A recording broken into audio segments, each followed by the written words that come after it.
5 Air Force personnel and 3 civilians died when an Mi-17 IAF chopper crashed at Gaurikund at around 4 o'clock this evening. The helicopter was returning from Kedarnath, the epicenter of the devastation caused by heavy rains and landslides. Military helicopters have been flying today despite intermittent rain. Our correspondent Ravi Kumar has the story. Ravi, chopper crash हुआ है, फिलहाल क्या जानकारी है आपके पास? जी तनवीर, बिल्कुल बताना चाहूँगा। इंडियन एयरफोर्स का Mi-17 यानी कि Mi-17 हेलीकॉप्टर है, ये जो क्रैश हुआ है ये दिन की बात बताई जा रही है। केदारनाथ से ये वापस आ रहा था रेस्क्यू ऑपरेशन में। तनवीर, ये हेलीकॉप्टर जो इंडियन एयरफोर्स के लगे हुए हैं और तकरीबन 45 से ज़्यादा जो एयरक्राफ्ट और चॉपर्स इंडियन एयरफोर्स के केदारनाथ में, उत्तराखंड में अलग अलग जगहों पर रेस्क्यू ऑपरेशन में लगे हुए हैं। फिलहाल जो अभी तक की जो जानकारी मिली है, जो ऑफिशियल फिगर्स आ रहे हैं वो यही बता रहे हैं कि जो इंडियन एयरफोर्स का ये चॉपर Mi-17 क्रैश हुआ है, इसमें 8 लोग सवार थे और इसमें 5 जो एयरफोर्स के क्रू मेंबर्स थे और जो 3 अन्य लोग बताए जा रहे हैं। फिलहाल अभी तक की जानकारी यही है, मगर आशंका जताई जा सकती है कि शायद इसमें कुछ और लोग भी हों, मगर इंतजार करना पड़ेगा कि आखिर ऑफिशियल आधिकारिक तौर पर जो फिगर सामने आएंगे कि कितनी कैजुअल्टीज हुई हैं, उसका फिलहाल इंतजार करना पड़ेगा। रवि, पिछले 2 दिनों से मौसम काफी खराब रहा है, ऐसे में लोगों को बचाने के लिए इंडियन एयरफोर्स लगातार कोशिश करती रही है।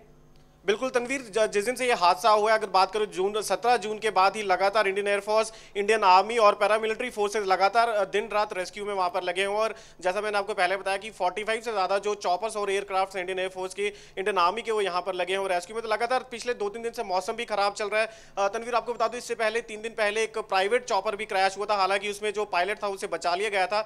मौसम खराब चल रहा है, हालांकि माना जा ये सकता है कि मौसम खराब था जिसकी वजह से ये क्रैश हुआ है, मगर अभी कोर्ट ऑफ इंक्वायरी इसमें बना दी गई है। फिलहाल अभी ये जो बात है कि चॉपर क्रैश किस वजह से हुआ, कोई तकनीकी खराबी थी या मौसम की वजह से हुआ है, फिलहाल ये अभी साफ नहीं है। मगर अभी तक की जो जानकारी है उससे यही साफ हुआ है कि ये रेस्क्यू ऑपरेशन में चॉपर लगा था और इसमें फिलहाल 8 लोगों के मरने की अभी तक जो पुष्टि है, वो कंफर्मेशन है, वो हो पाई है। जी तनवीर।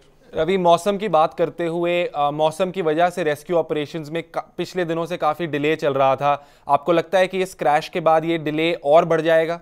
नहीं तनवीर, बिल्कुल अगर ये माना जाए कि चॉपर क्रैश के बाद अगर रेस्क्यू डिले होगा, ऐसी कोई बात नहीं। हालांकि जिस तरीके से इंडियन एयरफोर्स और इंडियन आर्मी पैरामिलिट्री फोर्स लगातार रेस्क्यू में लगे हुए हैं, तो हालांकि अभी काफ़ी लोग, अगर तनवीर बात की जाए, उत्तराखंड में अलग अलग इलाकों में अभी भी फंसे हुए हैं और इंडियन एयरफोर्स लगातार कोशिश कर रही है दिन रात। अगर बात करूँ 24 घंटे लगातार जो सॉर्टीज हैं वो चल रही हैं और लगातार लोगों को वहाँ से निकालने की कोशिशें की जा रही हैं। अगर बात की जाए, एयर चीफ मार्शल ने भी परसों अपनी स्टेटमेंट दी थी कि हालांकि जो भी लोग फंसे उन्हें डरने की कोई ज़रूरत नहीं है, क्योंकि इंडियन एयरफोर्स लगातार उन्हें वहाँ से बचाने की कोशिश करी। और मुझे नहीं लगता कि इस चॉपर क्रैश की वजह से जो आने वाले दिनों की जो रेस्क्यू है उसमें कुछ डिले होगा। हालांकि इंडियन एयरफोर्स की तरफ से लगातार क्रैश के बाद भी लगातार जो एयरफोर्स के जो चॉपर्स हैं, प्राइवेट चॉपर्स हैं, लगातार वो रेस्क्यू में लगे हुए हैं। जी, खबरों की दुनिया में आइए, हमारे साथ कहीं भी और कभी भी जुड़िए। हम मिलेंगे फेसबुक पर, हम दिखेंगे यूट्यूब पर, हमें फॉलो कीजिए ट्विटर पर। खबरों के साथ बने रहिए रात दिन।